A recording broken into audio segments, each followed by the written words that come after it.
अर्हन्ताणं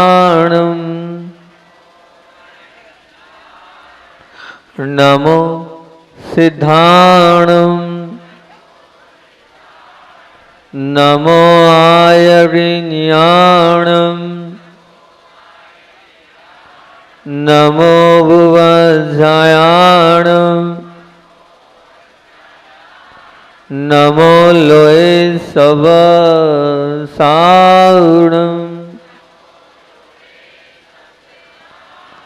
नमो अर्हन्ताणं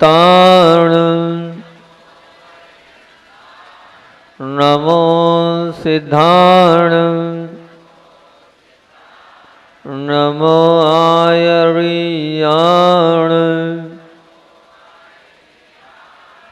नमो भुवज्जायाणं नमो लोये सवसाणं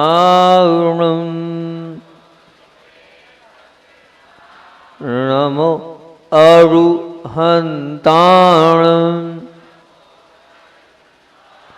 नमो सिद्धाणं नमो आयर्याणं नमो भुवज्जायाणं नमो लोये सवसाणं।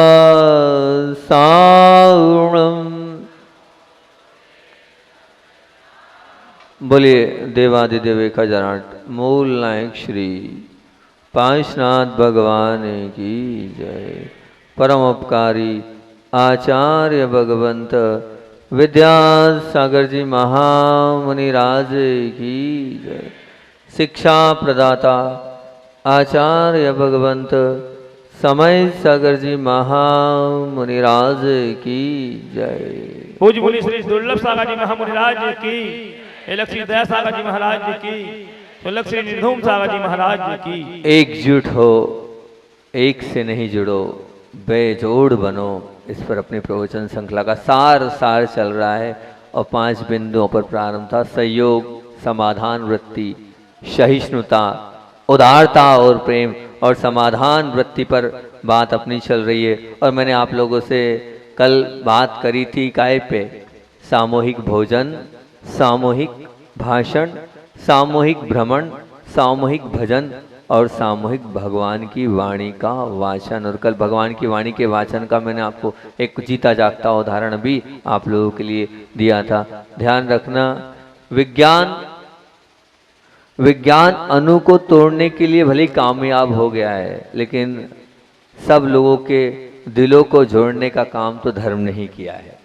सब लोगों के दिलों का जोड़ने का काम तो धर्म नहीं किया है। जब तक आप धर्म से नहीं जुड़ेंगे तब तक आप ये मान के चलना एक मेक नहीं हो सकते हो। एक और मेक होने के लिए आपको धर्म से जुड़ना बहुत जरूरी है। और वो धर्म से जुड़ने के लिए आपको मैंने कहा था सामूहिक स्वाध्याय से आप निश्चित रूप से जुड़ो।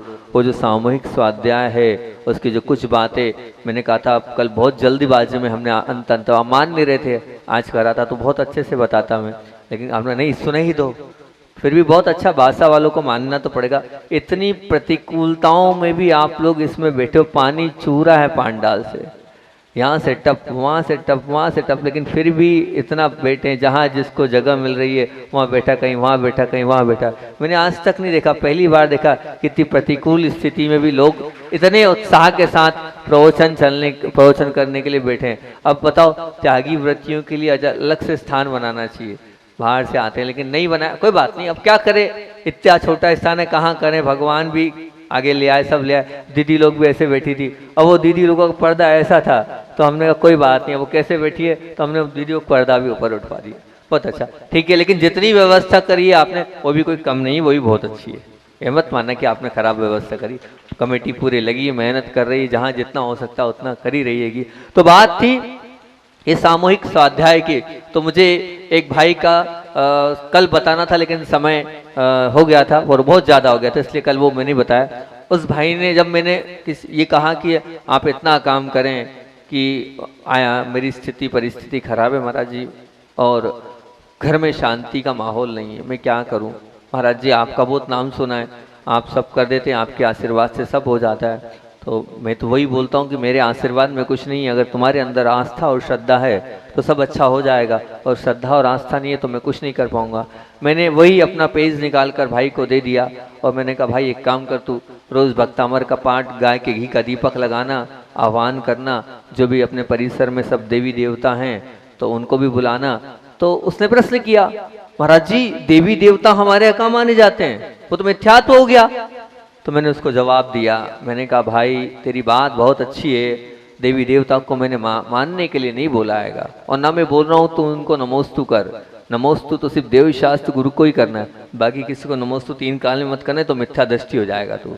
तो फिर मैंने कहा समझ तो मैं क्या कहना चाह रहा हूँ, मैं ये कहना चाह रहा हूँ, मैंने उसको एक उदाहरण दिया। मैंने कहा ये बाजोटा है या एक टेबल है छोटी सी, उस टेबल को उठाना है तो तुम्हें दोनों हाथों से उठाना होगा।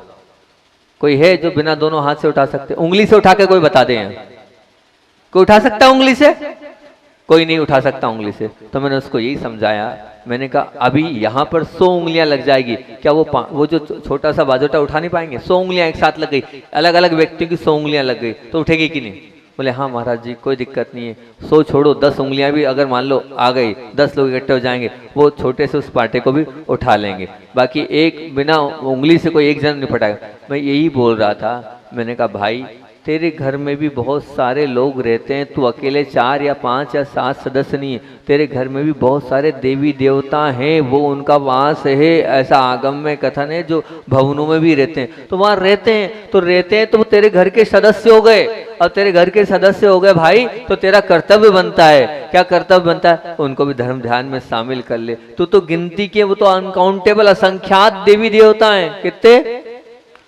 अनकाउंटेबल उसको बोलते हैं जो गिनती से बाहर हो जाता है, उसको असंख्यात बोलते हैं। असंख्यात देवी देवता इस पूरे परिकर, इस परिसर में हैं, तो वहां कितने होंगे पता नहीं, सैकड़ों होंगे, 1000 होंगे। अगर सबका धर्म ध्यान तो बुला के करा लेगा तो तेरा तो पुण्य बढ़ना ही है। क्यों दुकान, एक व्यक्ति का कमीशन आएगा और 1000 व्यक्ति का कमीशन मिलेगा, तो तू तो पुण्य की दुकान से ही तेरा अपने आप बेड़ा पार हो जाएगा, दूसरे की जरूरत ही नहीं पड़ेगी।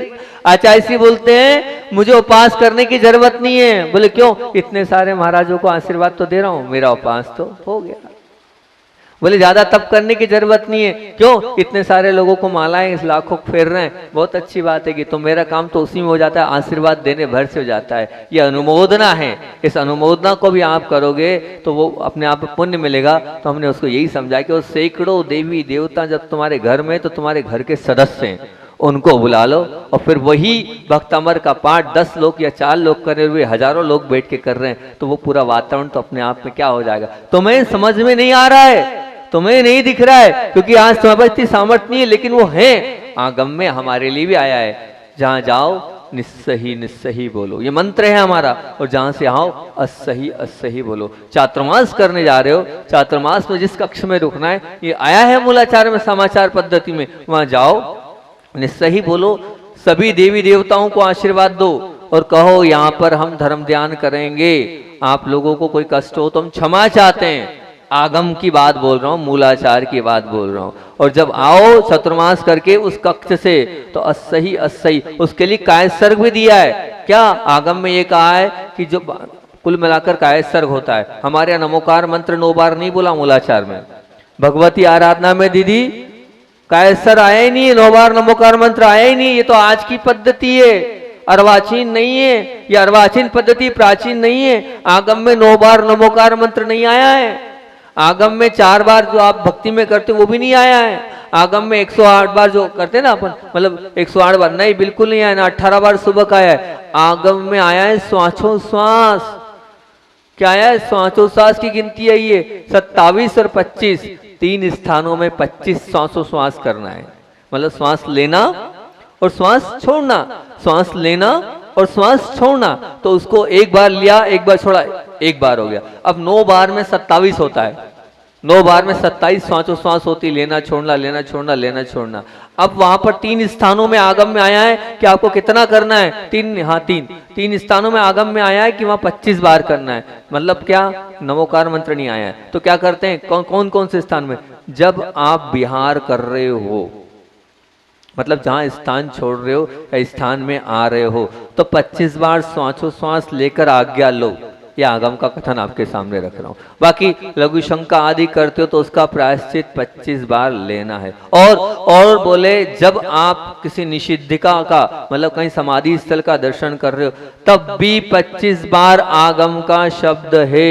आगम में उल्लेख आया है कि 25 बार आपको करना है, ये उल्लेख हैगा तो 25 बार आया है। तो ये हम आपको वही बताने जा रहे हैं कि यहाँ देवी देवताओं को हमारे लिए भी कहा गया है कि आप लोग बोलो, वो वहां पर है तो उनकी आज्ञा लो। तो आप भी बुला लो, आज्ञा ले लो, कह लो। उनसे हमें कुछ चाहिए नहीं, कुछ मांगना भी नहीं, कुछ दे भी नहीं पाएंगे वो, पर हमें क्या है, एक कर्तव्य बनता है। हमारे घर के सदस्य हैं, उन घर के सदस्यों को हमें बुलाना चाहिए तो बुला लेंगे। तो वहीं सैकड़ों लोग एक साथ भक्तामर का पाठ करेंगे और सैकड़ों लोग जब एक साथ भक्तामर का पाठ करेंगे और दिव्य ध्वनि भगवान की ध्वनि को सुनेंगे तो वो वातावरण तो अपने आप में यूं ही मंगलमय बन जाएगा, यूं ही पवित्र बन जाएगा। वहां की एनर्जी तो अपने आप में यूं ही पावरफुल हो जाएगी, वहां की नकारात्मकता तो यूं ही अपने आप में सकारात्मकता में बदल जाएगी। तो ये आपको करना चाहिए, करें, उसमें कोई आगम से विरोध नहीं है। जय जिनेन्द्र करने का आया है, हम भी करते हैं उनको, पर हम जय जिनेन्द्र नहीं करते, हम उनको आशीर्वाद देते हैं, हम उनके लिए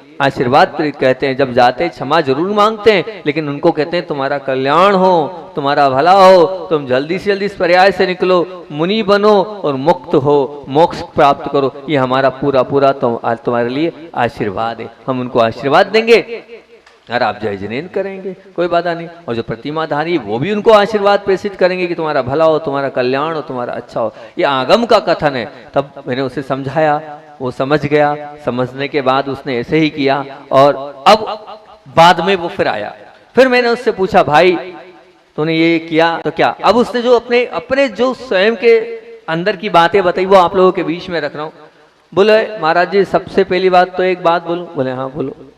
बोले इससे फाइनेंशियल पोजीशन जो थी वो तो बहुत अलग बात है, लेकिन मैं अपना अनुभव बता रहा हूँ कि जब से मैंने किया मेरे घर में बहुत शांति है। बोले एक चीज शांति तो है, दूसरा फायदा बोले मेरा सबसे बड़ा ये हुआ कि क्या होता है कि घर के बड़े सदस्य हैं, अब वो घर के बड़े सदस्य कुछ गलती कर रहे हैं, अब वो कुछ गलती कर रहे हैं और अगर मैं टोकता हूं तो वाद विवाद छोटा होकर बड़े को समझा रहा है। और वास्तविकता में बड़े लोग ऐसे होते हैं, छोटे की बात नहीं मानेंगे। अब बड़े को समझा सकता नहीं हूँ, बोल सकता नहीं हूँ, लेकिन होता ये कि जब वो आगम में वो गलती आगम में कहीं ना कहीं तो आई जाती है कि ये ठीक नहीं है। अब बस फिर उसको बहुत जोर देके मैं समझाने का प्रयास करता हूँ, फिर वो अपने मुख से बोलते हैं ये कमी तो मेरे अंदर भी है, ये गलती तो मेरे अंदर भी है, मुझे भी इस गलती को सुधारना चाहिए। तो सबसे बड़ी बात तो ये हो गई कि जो कमियां होती है, और सबसे बड़ी बात कि मेरे अंदर भी मेरी गलतियां झलकती कि मेरी गलती ये है, सबसे बड़ा फायदा ये। और बोले दूसरा फायदा आपको बताऊं, वही समय जो था वो हम लोगों को क्या था, विकथा करने का था। या तो हम टीवी पर सीरियल्स देखेंगे, मूवीज देखेंगे, यहाँ वहाँ की बात देखेंगे, वही आधा पौन एक घंटा मिलता है महाराज जी रात को एक साथ बैठने का, उस समय शुद्ध पाप कमाते हैं, शुद्ध विकथा करते हैं। अब वो उसी समय आपने क्या करा दिया, शुद्ध पुण्य कथा करा दी, शुद्ध पुण्य की कथा आपने हमसे बोल दिया कि आपको शुद्ध। क्योंकि आप ध्यान रखना, आचार्य उमा स्वामी महाराज से जब पूछा गया ये भगवान आप कर्मों के बंद का तो रास्ता आपने है ही, पता ही है, लेकिन संवर निर्जरा का रास्ता बताओ। संवर निर्जरा का मतलब समझते हो? नहीं समझते? संवर का मतलब होता है रोकना। संवर का मतलब क्या होता है? क्या होता है भाई रवि? रोकना। और निर्जरा का अर्थ होता है निकालना। संवर का अर्थ होता है रोकना और निर्जरा का मतलब होता है निकालना। आचार्य उमा स्वामी महाराज से बोला, बोले आप तो हमें ये बताओ कि संवर भी हो जाए और निर्जरा भी हो जाए, संवर और निर्जरा दोनों का उपाय बता दो ना तो बात ही खत्म हो जाए। तो आचार्य भगवान ने सबसे पहले सूत्र बोला कि भैया संवर का सूत्र क्या है? तो संवर के लिए उन्होंने बोला सगुप्त समिति धर्मानुपरीक्षा परिचय जय चारित्री।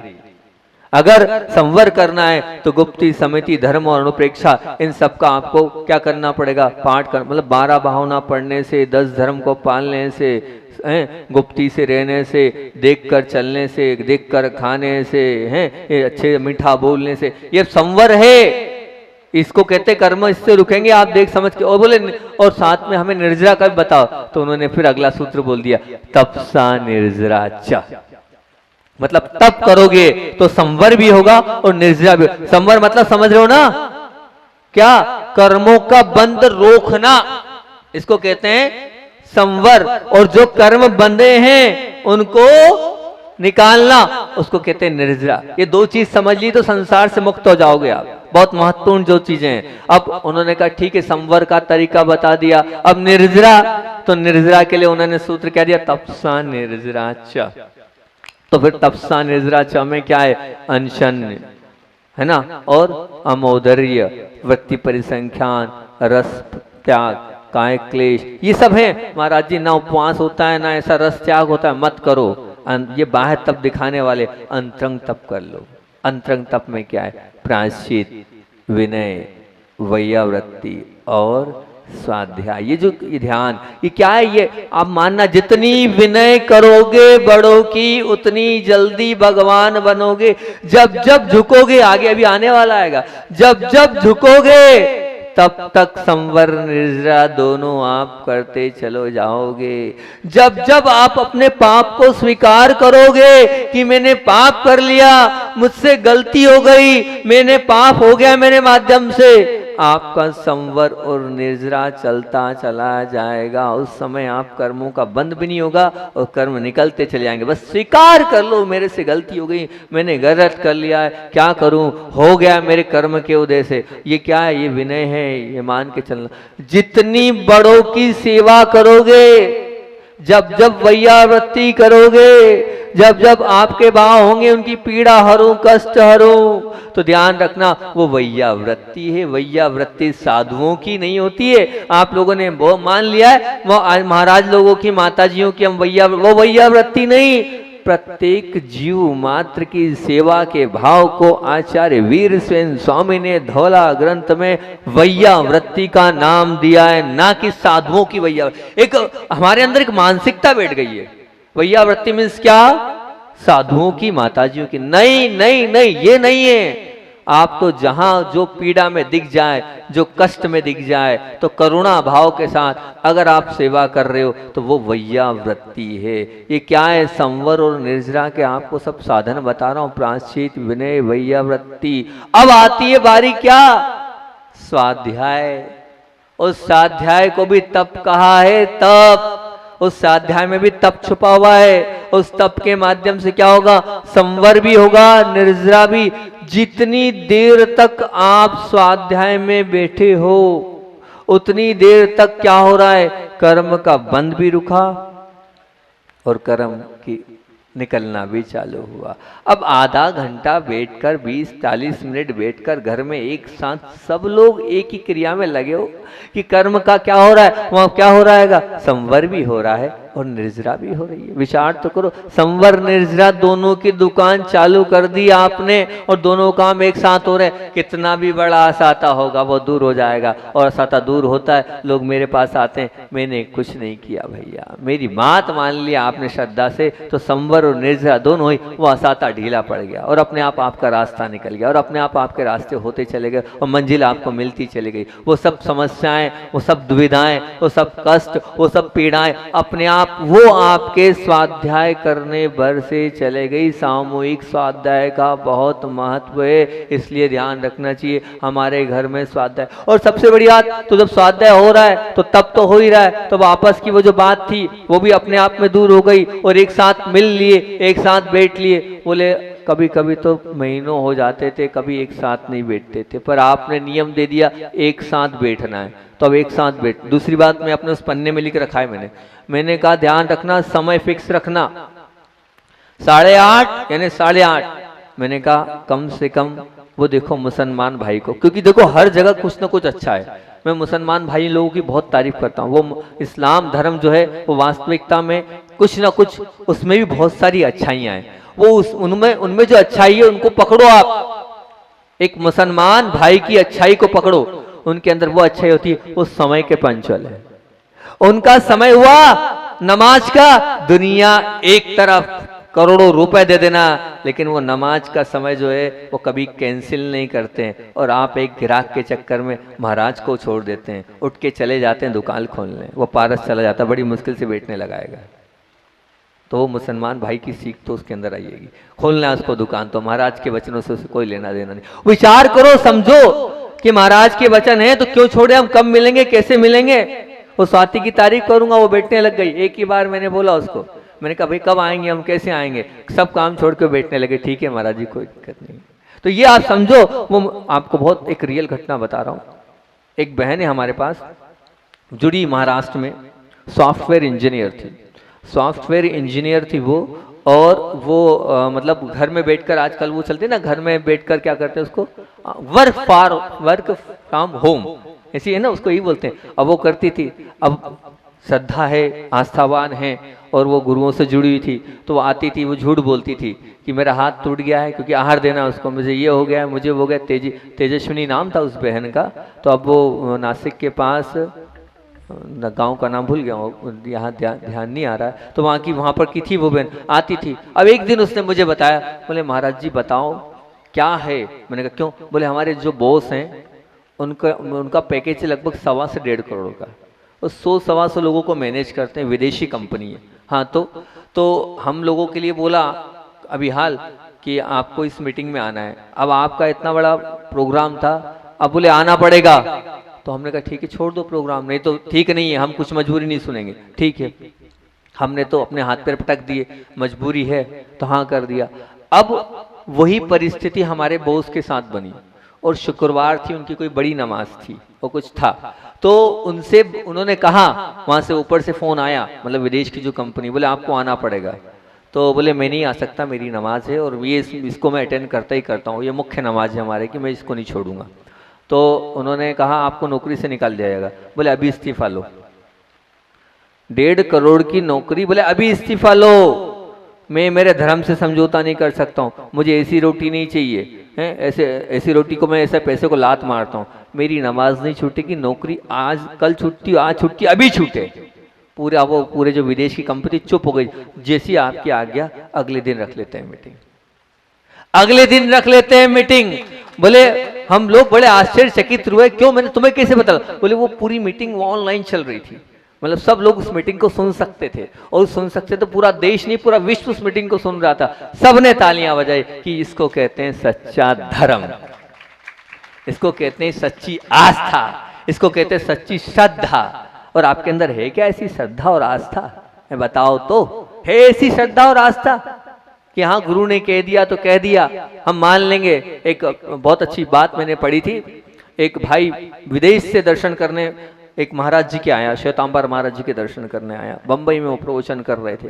और वहां पहुंचा, एक उपाश्रम में महाराज जी दे रहे थे, नाम तो मुझे ध्यान नहीं है, मैंने उसको पढ़ा जरूर था, तो आपके बीच में रख रहा हूँ। वो भी बड़ा आश्चर्यकारी लगा मुझे, इसको आस्था और श्रद्धा कहते हैं। जब वो दर्शन करने के लिए विदेश से वहाँ आया, तो उन्होंने कहा कि मैं आपके प्रवचन और आपकी पुस्तकें पढ़ता हूँ, मुझे बहुत अच्छा लगता है। अब उन महाराज जी का समय हो रहा था, तो उन्होंने कहा मैं आपसे कुछ समय चाहता हूँ, मैं आपसे कुछ समय चाहता हूँ। कैसे आए? एक बहुत बड़ी डील है, उस डील के लिए आया हूँ। तो महाराज ने कहा कि मैं आज तो तुम्हें समय नहीं दे सकता हूँ, और कल जो है 2 से 3 का समय तुम्हारे लिए देता हूँ। तो पहले वो सोचने लगा, 1-2 मिनट सोचा, सोचने के बाद उसने बोला जी महाराज जी, जैसी आपकी आज्ञा, कल 2 से 3 के बीच में हाजिर हो जाऊंगा। अब मैं आपको उसकी वास्तविक बात बताता हूँ, जो उसने अपनी सत्य घटना अपने बीच में रखी। उसने लिखी, उसने ये लिखा कि 2 से 3 में जिस चीज के लिए मीटिंग करने आया था, मेरा लगभग 125 करोड़ का वो प्रोजेक्ट था, और वो मीटिंग का समय था 2 से 3। अगले दिन 2 से 3 ही मेरी वो मीटिंग थी। 1 घंटे के लिए विदेश से वो सब लोग आ रहे थे, और वो पूरा प्रोजेक्ट मेरे हाथ में था। 125 से 150 करोड़ का वो प्रोजेक्ट था।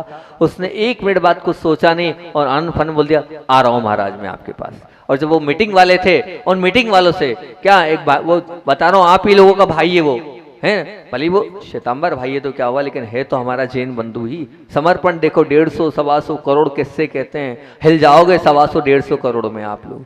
अब वो भाई बोलता ठीक है महाराज जी, मैं आपके दर्शन करने आ रहा हूँ। और फिर उसके बाद वो वहाँ 1 घंटे पहुंचा। वो जो विदेशी लोग आए थे, जो विदेश की कंपनी आई थी, जिनके साथ उसको वो मीटिंग थी बम्बई के अंदर, उनसे उन्होंने कह दिया, तो उन्होंने कह दिया आपको नहीं मिलेगा। बोले नहीं मिले तो नहीं मिले, पर मेरे गुरु ने मुझे 2 से 3 के बीच में बुलाया है, तो मैं 2 से 3 के बीच में वहीं जाऊंगा। आप चाहो तो दूसरे को सौदा दे दो। विचार करना, है इतनी ताकत, है इतनी हिम्मत, है इतना बड़ा कलेजा आपका कि 125 से 150 करोड़ का वो प्रोजेक्ट आप छोड़ दो। एक महाराज जी का अगर समय उस समय दे रहे हैं तो ये कहलाती आस्था। और छोड़ दिया और 2 से 3 में महाराज जी के पास पहुंचा और उसने कहा महाराज बहुत अच्छा लगा, 1 घंटे अपनी बात रखी, उसने अपनी बातें जो भी शेयर करी और शेयर करने मुझे सब कुछ मिल गया। और फिर उन्होंने एक बात महाराज जी ने पूछ ली, एक बात तो बताओ, वो तुम 2 मिनट सोचे क्यों थे 2 से 3 के बीच में? तो उसने बताया महाराज जी 125 से 150 करोड़ का एक प्रोजेक्ट था, उसकी मेरी मीटिंग थी, आपने वही समय दे दिया जो समय मेरी मीटिंग का था, लेकिन मैंने सोचा आपसे बढ़कर 125-150 करोड़ नहीं है, मैं लात मारता हूँ ऐसे 150 बाहर और आ जाएंगे ऐसे 150 करोड़ के। ये विचार करना, ये श्रद्धा और ये आस्था कहलाती है। ऐसी आस्था और श्रद्धा अगर आपके अंदर हुई तो निश्चित रूप से आपका कल्याण हो जाएगा। होना चाहिए लेकिन उतनी आस्था। बात वो स्वाध्याय की चल रही थी। उस भाई ने क्या कहा? उस भाई ने ये कहा कि सबसे बड़ी बात तो क्या है कि बड़े की कोई गलती होती है तो वो बड़ी गलती हम बता देते हैं। दूसरी बात, वो जो समय होता है उस समय क्या होता है, उस समय सब लोग हम मिलकर विकथा करते हैं, वो विकथा बच गई, बहुत सारे वो टीवी के दृश्य बच गए और कम से कम एक साथ मिल लेते, एक प्लेटफॉर्म पर इकट्ठे हो जाते हैं। नहीं तो हम मिल ही नहीं पाते, 2-2, 4-4, 8-8 दिन हो जाते हैं, आपस में एक दूसरे के साथ बातचीत नहीं होती। वो स्वाध्याय का जो तरीका था उससे हम एक साथ बैठ गए और एक साथ मिल लिए और एक साथ अच्छी अच्छी बातें भी कर ली और एक दूसरे को समझने में भी आया। और बहुत बार तो ऐसा होता है, मान लो सुबह लड़ाई हो गई हमारी, अब लड़ाई हो गई, अब पहले ये होता था कि लड़ाई हो जाती थी अगर पत्नी की पति से तो 4-4 दिन 8-8 दिन तक एक दूसरे का मुंह फुला रहता था। अब कुछ नहीं है, शाम को स्वाध्याय में तो बात हो ही जाएगी।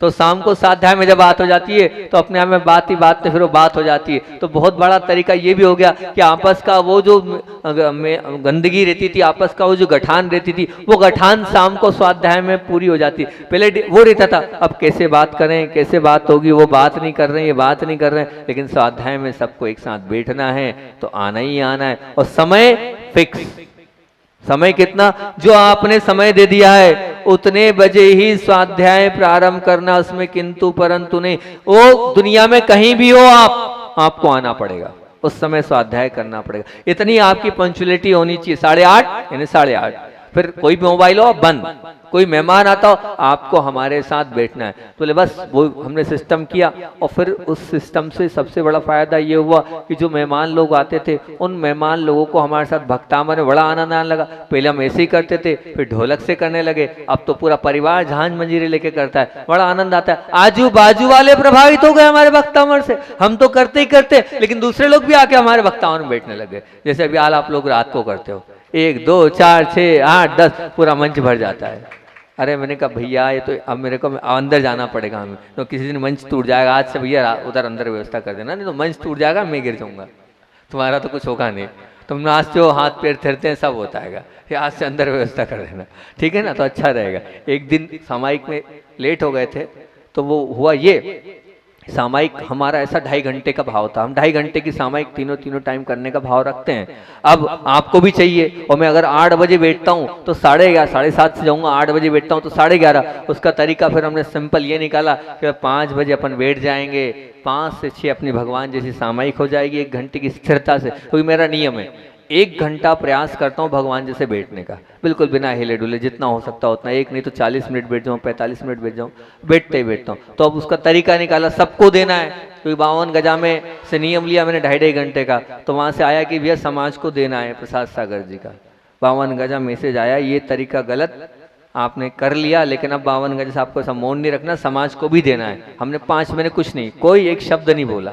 सीधे पूर्व वैसे रहा। तो वहाँ से शिकायत आ गई, हमें पत्र भी आ गया पूज्य बड़े महाराज जी का प्रसाद साहिजा, तो हमने तरीका ही निकाला, सामायिक तो मैं 2.5 घंटे नहीं छोड़ूंगा, बाकी सब छोड़ दूंगा। अब क्या करें, तो उसका तरीका फिर हमें महाराज जी ने बता दिया, तो भैया स्थिर होकर 5 बजे बैठ जाया कर, 7:30 तक बैठ जाया कर, उसी में तू ध्यान करा दिया कर, उसी में सामायिक तेरी भी कर लिया कर, पति तो तरीका वही था। अब एक दिन यहाँ समाज की मीटिंग, अब यहाँ 5:30 बज गई हमें, 5:45 बज गई हमें उसी मीटिंग में, अब क्या करते, तो हमने फिर उस दिन पर्दे लगा दिए, तुमने यहीं बैठ जाओ, सबसे अच्छा तरीका तो यही है, क्योंकि 7:30 8 बजे बैठूंगा, यहाँ से जाते तो वो हो जाएगी। सब लोगों को यहाँ अच्छा लगने लगा है इसलिए यहाँ बैठ गए थे हम, लेकिन हमें ऐसा लग रहा है कि यहाँ गड़बड़ हो जाएगी, इसलिए अंदर ही व्यवस्था कर देना अपने हॉल में जहाँ वहाँ है, तो उससे अच्छा रहेगा, ताकि दिक्कत भी नहीं हो। कोई लोग सोचते हुए कि महाराज जी कितनी बजे तक मंच पे बैठे रहते, तुम लोग वीडियो भी खूब तो बनाते हो वीडियो, हैं, रात को 10-10 बज जाती है आपकी। तो हम क्या कह रहे थे, वो अलग आनंद आता है, आजू बाजू वाले भी आपके साथ बैठेंगे और जो निकलेगा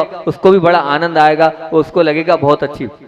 हमेशा बोलता बी टेस्टफुल, बी टेस्टफुल मतलब ऐसा काम करो कि वो टेस्टफुल हो और दूसरे लोगों को भी अच्छा लगे, वो काम बहुत अच्छा रहेगा। और वो जो आपने सामूहिक स्वाध्याय किया तो वो क्या हुआ, साथ में सामूहिक पुण्य बंधा, और वो सामूहिक पुण्य ही आपके काम आएगा। आसाता कर्म को दूर करने वाला क्या है, वो सामूहिक पुण्य। और तीव्र पुण्य बनता है, जैसे तीव्र पाप बनता है ना, ऐसे तीव्र पुण्य बनता है। उस स्वाध्याय के माध्यम से प्रेम बढ़ेगा, वात्सल्य बढ़ेगा, आपस का स्नेह बढ़ता चला जाएगा उस स्वाध्याय के माध्यम से। निश्चित मान के चलना, पर करना करेंगे तो बहुत आनंद आएगा, बहुत एकता आएगी। आप देख लो रात को कैसी एकता बन जाती, पूरा युवा वर्ग इकट्ठा हो जाता है, एक अलग ही उत्साह आ जाता है। तो ये उत्साह परिवार में भी आना चाहिए, हर परिवार को इस प्रकार से अगर सामूहिक स्वाध्याय रहेगा तो बहुत अच्छी बात रहेगी। इतनी सी बात बोलकर अपनी बात को अंत करूंगा कि बाजार में तेजी आएगी तो तुम्हारी सदगति निश्चित नहीं होगी। बाजार में तेजी आएगी तो तुम्हारी सदगति निश्चित नहीं होगी, लेकिन सद्गुणों में तेजी आएगी तो तुम्हारी दुर्गति हमेशा के लिए स्थगित हो जाएगी। सद्गुणों में तेजी आएगी तो तुम्हारी दुर्गति हमेशा के लिए स्थगित हो जाएगी। और ये मान के चलना कि ये बहुत बड़ा कार्य है मां जिनवाणी का स्वाध्याय करना। 3 को ही पूज्य कहा है, देव, शास्त्र और गुरु। इन तीनों के अलावा किसी और को पूज्य नहीं कहा गया है। तो आप किसको पूज रहे हो, आप गुरु को तो पूज ही रहे हो, गुरु को तो मान ही रहे हो, लेकिन उस जिनवाणी को भी आप पूजने लग जाओगे तो निश्चित तौर से आपका भला हो जाएगा। और अंत में आचार्य भगवान का, क्योंकि आज तो अभी ये प्रवचन श्रृंखला तो अभी पारिवारिक चली रही है, आगे इसमें बहुत महत्वपूर्ण समाधान वृत्ति पर कल आपको बताऊंगा कि एक सास जो थी उस पर आपसे बीच बात करूँ, बहुत कड़वी थी। कैसी थी, बहुत कड़वी थी, हमेशा कटु वचन ही बोलती थी, और जब बात करेगी तो गुस्से से ही बात करेगी। अब वो गुस्से से बात कर रही है तो जो बहू है उस बहू के विचार आपके बीच में रखूंगा कि उस बहू ने क्या कहा अपनी सास के लिए, उस पर कल बात करूंगा आपसे मैं, उसकी पूरी वार्ता आपके बीच में रखूंगा। आचार्य भगवान का संस्मरण सुनाकर अपनी बात को विराम देता हूँ। आचार्य भगवान ने एक बार बात में बोला कि मोक्ष की यात्रा करने वाले यात्री को आज ही अपना टिकट बुक करा लेना चाहिए। तो बोले टिकट कहाँ बुक कराना चाहिए, बोले बस जिसके जो गुरु से जुड़ा है और जो प्रभु से जुड़ा है, और ये गुरु और प्रभु ही टिकट घर है, ये गुरु ही और प्रभु ही टिकट घर है। अगर उनकी सच्ची श्रद्धा है तो वो सम्यक दृष्टि हैं, और वो सम्यक दृष्टि हैं तो वो मोक्ष की टिकट पक्की हो गई। आप सम्यक दृष्टि हैं, हो कि नहीं है, तो टिकट आपके पास है, मतलब आप गुरु को भी मानते हो और प्रभु को भी मानते हो, तो सम्यक दर्शन की टिकट है। आप कहीं भी चले जाओ, ये सम्यक दर्शन रूपी टिकट अगर आपके पास है तो आपकी हमेशा अच्छी व्यवस्था होगी, होती चले जाएगी। गाड़ी बदल जाए, डब्बा बदल जाए, लेकिन टिकट नहीं बदलना चाहिए। मंजिल पहुंचने तक टिकट को बरकरार रखना, सम्यक दर्शन को धूमिल मत करना, सभी को अपने टिकट को संभाल कर रखना है और अपने मन को रखना है। तब फिर आचार्य भगवान एक महाराज जी ने बोल दिया, हमारी तो टिकट पक्की है और हम तो आपके चरणों में बैठे ही हैं, अब बस आप हमें जगाते रहना और संभालते रहना। तो आचार्य श्री जी ने यही कहा, मैं तो सिर्फ संकेत दे सकता हूँ, संभलना तो तुम्हें है, मैं तो सिर्फ संकेत भर कर सकता हूँ। हम सब संभले, उनके संकेत से बोलिए आचार्य विद्यासागर जी महामुनि राज की।